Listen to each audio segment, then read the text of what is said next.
하나님께서 주신 말씀은 욥기 36장 1절에서 15절 말씀입니다. 욥기 36장 1절에서 15절 말씀입니다.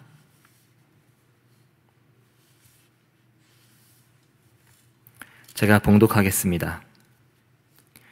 엘리후가 말을 이어 이르되 나를 잠깐 용납하라. 내가 그대에게 보이리니 이는 내가 하나님을 위하여 아직도 할 말이 있음이라. 내가 먼 데서 지식을 얻고 나를 지으신 이에게 의를 돌려보내리라. 진실로 내 말은 거짓이 아니라 온전한 지식을 가진 이가 그대와 함께 있느니라. 하나님은 능하시나 아무도 멸시하지 아니하시며 그의 지혜가 무궁하사 악인을 살려두지 아니하시며 고난받는 자에게 공의를 베푸시며 그의 눈을 의인에게서 떼지 아니하시고 그를 왕들과 함께 왕좌에 앉히사 영원토록 존귀하게 하시며 혹시 그들이 족쇄에 매이거나 환난의 줄에 얽혔으면 그들의 소행과 악행과 자신들의 교만한 행위를 알게 하시고 그들의 귀를 열어 교훈을 듣게 하시며 명하여 죄악에서 돌이키게 하시나니 만일 그들이 순종하여 섬기면 형통한 날을 보내며 즐거운 해를 지낼 것이요 만일 그들이 순종하지 아니하면 칼에 망하며 지식 없이 죽을 것이니라. 마음이 경건하지 아니한 자들은 분노를 쌓으며 하나님이 속박할지라도 도움을 구하지 아니하나니 그들의 몸은 젊어서 죽으며 그들의 생명은 남창과 함께 있도다. 하나님은 곤고한 자를 그 곤고에서 구원하시며 학대당할 즈음에 그의 귀를 여시나니. 아멘. 오늘도 새벽기도에 오신 성도님들 그리고 7시에 영상으로 새벽기도를 드리시는 우리 성도님들을 환영하고 축복합니다. 벌써 12월 중순이 지나가고 있습니다. 한 해를 되돌아보며 마무리하는 시기를 보내고 있고 다가오는 2022년을 기다리고 있는데요. 하나님 안에서 2021년을 잘 마무리하시고 2022년을 힘차게 시작하는 저와 여러분들이 되시기를 소망합니다. 욥기 32장부터 37장에서는 욥의 고난과 관련하여 엘리후의 중재 변론이 기록되어 있습니다. 특히 엘리후의 변론이 4차례에 걸쳐서 진행되고 있는데요. 36장과 37장은 엘리후의 마지막 변론, 즉 제4차 변론에 해당하고 있습니다. 그 중에서 오늘 본문은 엘리후의 마지막 변론이 시작되고 있는 부분인데요. 엘리후의 마지막 변론에서 저희들이 중요하게 봐야 할 부분은 인간의 삶 속에서 고난이라는 것을 마주했을 때 그 고난을 어떻게 바라봐야 하냐는 것입니다. 저희들의 삶 속에서도 고난과 시련의 시간들이 있습니다. 때로는 그 고난의 무게가 클 때도 있고 작을 때도 있겠죠. 그러나 저희들이 마주하고 있는 이 고난에 대해 과연 그 고난을 나는 지금 어떻게 바라보고 있는가? 특별히 오늘 말씀을 통해서 고난을 바라보는 나의 모습은 어떠한지 점검해보고 성숙한 그리스도인으로 나아가는 귀한 시간이 되시기를 소망합니다. 지금까지 욥의 모습을 봤을 때 욥이 마주한 고난들은 어떤 것이었을까요? 몇 가지로 정리할 수 있는데요. 다시 한번 기억을 해보면 첫 번째로 욥은 자신이 갖고 있는 재산에 대한 고난을 받았습니다. 욥기 1장 15절부터 17절까지의 내용을 보면 손을 써볼 겨를도 없이 전 재산이 하루아침에 다 없어지게 되는 고난을 겪게 되었다는 것이죠. 이뿐만이 아니라 자녀들이 전부 죽게 되는 고난도 겪게 됩니다. 세번역 성경 욥기 1장 18절부터 19절 말씀을 보면요. 또 다른 사람이 달려와서 말하였다. 주인 어른의 아드님과 따님들이 큰 아드님 댁에서 한창 음식을 먹으며 포도주를 마시는데 갑자기 광야에서 강풍이 불어와서 그 집 내 모퉁이를 내리쳤고 집이 무너졌습니다. 그때의 젊은 사람들이 그 속에 깔려서 모두 죽었습니다. 저 혼자만 겨우 살아남아서 주인 어른께 이렇게 소식을 전해드립니다. 라고 나와 있습니다. 다시 말하면 하루아침에 재산도 잃어버리고 자녀들도 죽게 되는 고난을 겪었다는 겁니다. 욥이 당한 두 번째 고난은 욥기 2장에도 나오듯이 육체적인 고난을 당했습니다. 욥기 2장 7절과 8절 말씀을 보시기 바랍니다. 제가 읽어드리겠습니다. 사탄이 이에 여호와 앞에서 물러가서 욥을 쳐서 그의 발바닥에서 정수리까지 종기가 나게 한지라. 욥이 제 가운데 앉아서 질그릇 조각을 가져다가 몸을 긁고 있더니 질병의 고난을 겪었다는 거죠. 세 번째 고난은요, 욥의 아내로부터 받은 고난이었습니다. 세번역 성경 욥기 2장 9절을 보면요, 그러자 아내가 그에게 말하였다. 이래도 당신은 여전히 신실함을 지킬 겁니까? 차라리 하나님을 저주함으로써 죽는 것이 낫겠습니다. 라고 나와 있습니다. 앞서 겪었던 고난 때문에 힘들어할 수도 있는 욥에게 아내의 이런 말 한마디 한마디는 굉장히 치명적으로 느껴질 수 있었다는 거죠. 재산과 자녀, 그리고 아내로부터 고난을 겪은 욥에게 세 명의 친구들은 달래고 위로해주기 위해 욥을 찾아옵니다. 그러면서 욥과 세 명의 친구들이 긴 논쟁을 시작하게 되는데요. 긴 논쟁 중에서 중요한 것은요, 이 세 명의 친구들이 욥이 마주한 고난을 어떻게 바라봤냐는 것입니다. 처음에는 이 세 명의 친구들을 보면 욥을 달래주고 위로해주기 위해 찾아왔다고 했지만 논쟁에서 보여지는 모습은 위로를 해주기보다 오히려 욥이 겪은 그 고난의 원인에만 집중하고 있는 모습을 볼 수 있습니다. 다시 말하면 고난의 원인을 욥이 범한 죄에서 찾으려고 했다는 거예요. 지금까지 욥이 지은 죄가 없다면 이런 고난이 어떻게 있을 수 있냐면서 무조건 회개하라고 몰아붙이고 있다는 겁니다. 지은 죄가 있기 때문에 고난도 있는 것이다 라고 하면서 욥을 죄인 취급했고요, 정죄했고요, 그리고 인과응보적인 사고방식을 갖고 있었다는 겁니다. 세 명의 친구들이 인과응보적인 사고를 갖고 말한 것을 몇 군데 찾아보면 엘리바스는 욥기 4장 7절과 8절 말씀에서 잘 생각해 보아라. 죄 없는 사람이 망한 일이 있더냐? 정직한 사람이 멸망한 일이 있더냐? 내가 본 대로는 악을 갈아 재난을 뿌리는 자는 그대로 거두더라 라고 말하고 있습니다. 빌닷도요, 욥기 8장 4절에서 내 자식들이 주님께 죄를 지으면 주님께서 그들을 벌하시는 것은 당연한 일이 아니냐라고 말하면서 심지어 욥의 자녀들도 죄를 지었기 때문에 하나님께서 그들을 멸하신 것이 아니냐고 말하고 있습니다. 소발도 마찬가지였습니다. 엘리바스와 빌닷처럼 소발 또한 욥에게 정죄를 하면서 회개에 대한 촉구를 하고 있어요. 이처럼 서로의 생각과 주장을 굽히지 않은 채 긴 논쟁이 이어집니다. 그리고 32장에 들어서면서 긴 논쟁이 마무리되고 있는데요. 길고 길었던 논쟁이 왜 마무리되었을까요? 32장 1절과 2절 말씀을 보니까 욥이 자신을 의인으로 여김으로 그 세 사람이 말을 그치니 람 종족 부스 사람 바라겔의 아들 엘리후가 화를 내니 내가 욥에게 화를 내면 욥이 하나님보다 자기가 의롭다 함이요 라고 나와 있습니다. 무슨 말입니까? 욥은 계속해서 자신은 의로운 사람이라고 주장했습니다. 하나님으로부터 자신의 의로움을 인정받고 싶어 했다는 거예요. 반면에 세 명의 친구들은 인과응보적인 사고를 갖고 그런 욥을 향해 정죄했지만 욥이 인정할 만한 어떤 증거도 제시하지 못했습니다. 때문에 더 이상의 논쟁이 진행되지 않았던 거죠. 그때 욥의 젊은 친구 엘리후가 등장하게 되는데요.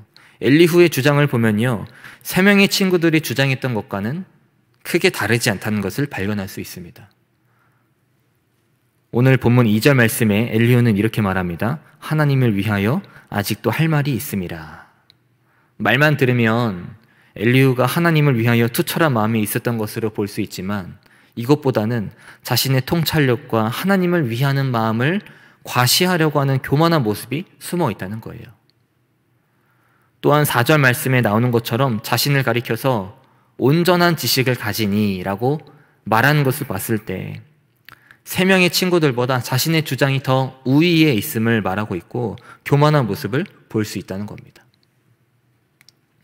이처럼 엘리후는 교만한 모습을 보이면서 결과적으로는 세 명의 친구들처럼 인과응보적인 모습에서 크게 벗어나지 못하는 것을 보여주고 있고요.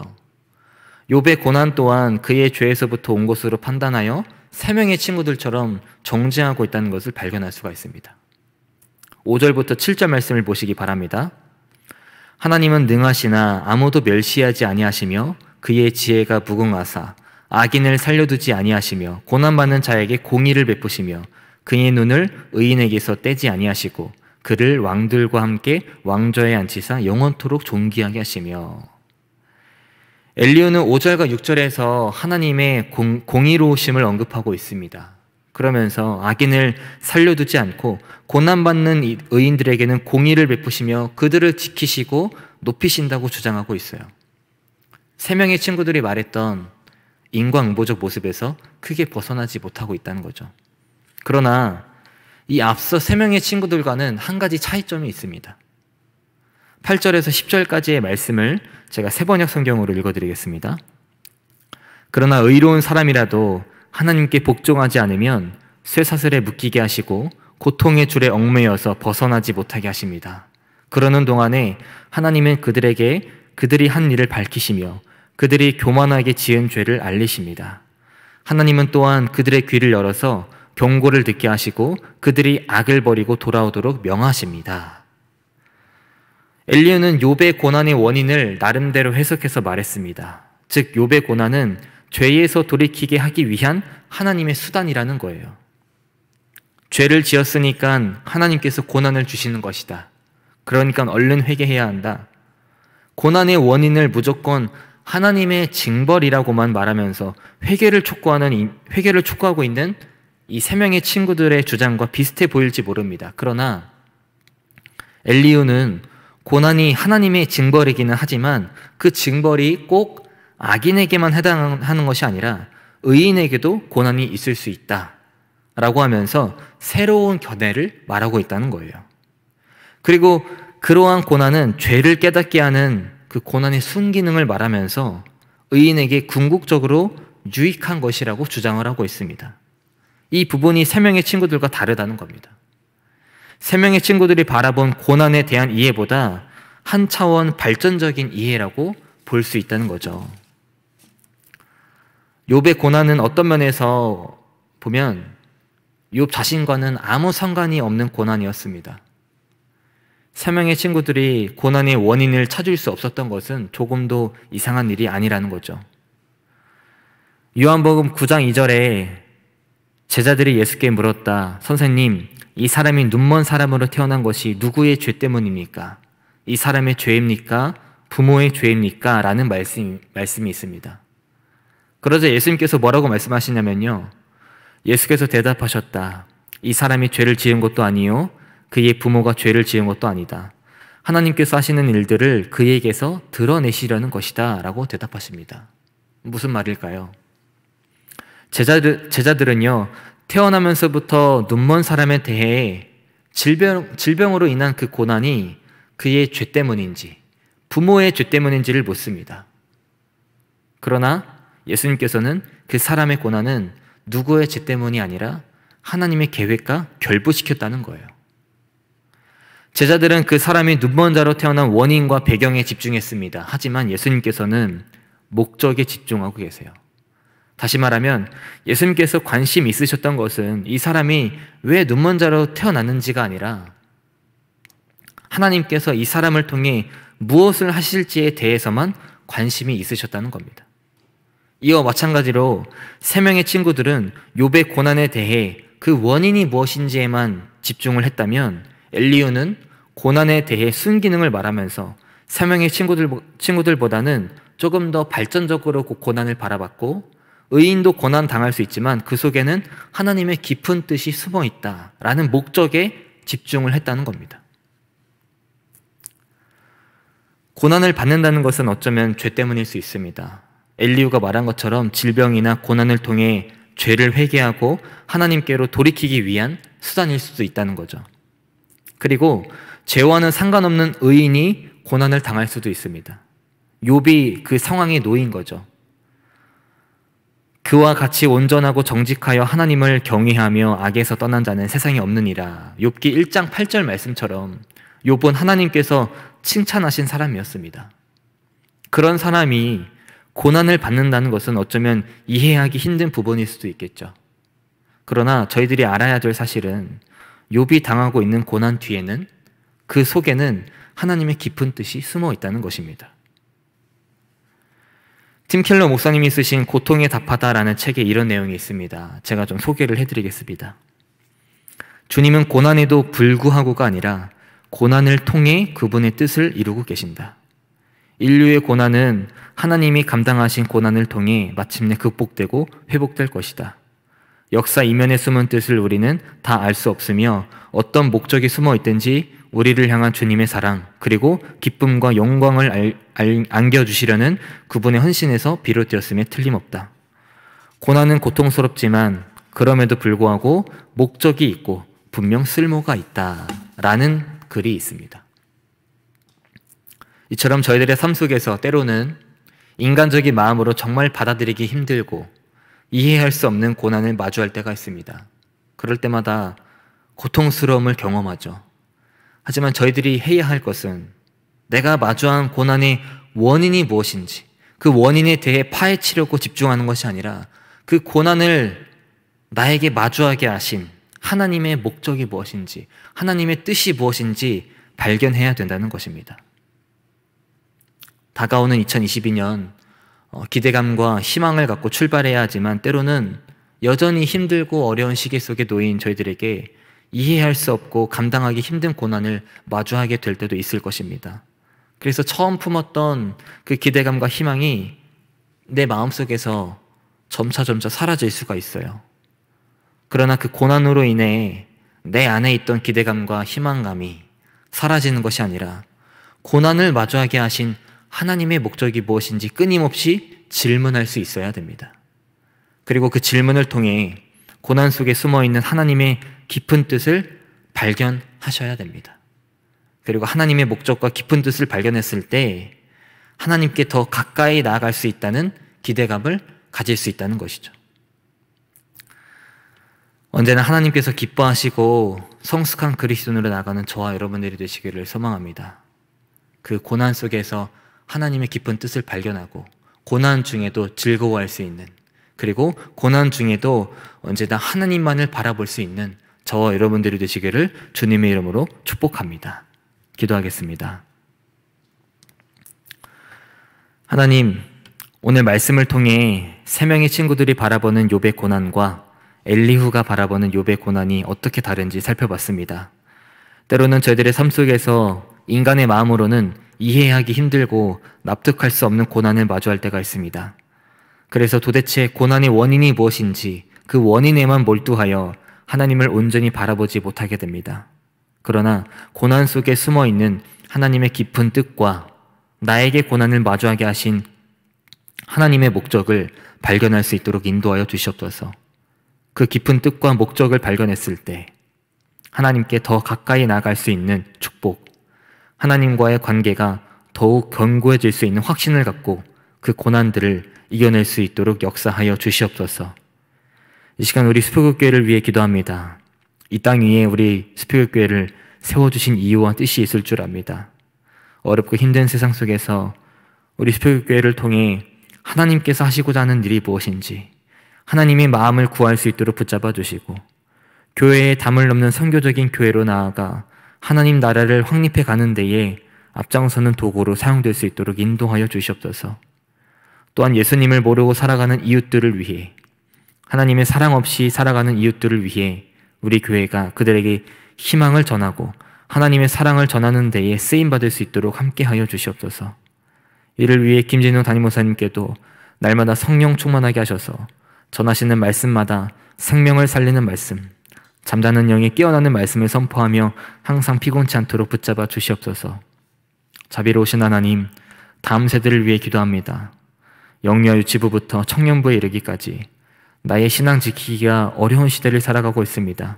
그 속에서 언제나 하나님 아버지의 뜻을 구하며 하나님의 뜻이 무엇인지 깨닫는 다음 세대가 될 수 있도록 붙잡아 주시고 하나님을 인격적으로 만나서 다음 세대들의 신앙이 점점 견고해지고 건강하고 올바른 신앙관을 갖고 성장할 수 있도록 함께하여 주시옵소서.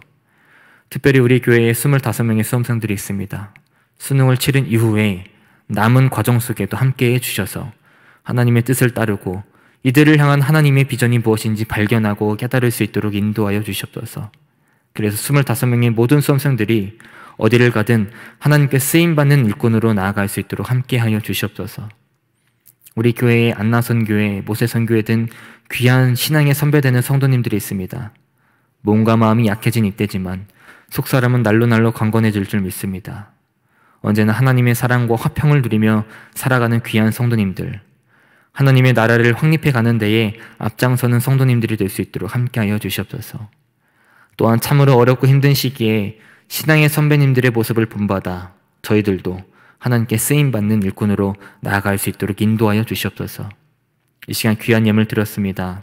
이 예물들이 하나님 보시기에 귀하고 아름다운 곳에 쓰일 수 있도록 인도해 주시고, 오늘 하루 동안에도 그리스도인으로서 놓쳐서는 안 될 모습을 기억하여 날마다 하나님의, 나를 향한 하나님의 목적이 무엇인지, 하나님의 뜻이 무엇인지 발견하는 그 은혜가 넘치는 하루를 보낼 수 있도록 인도하여 주시옵소서.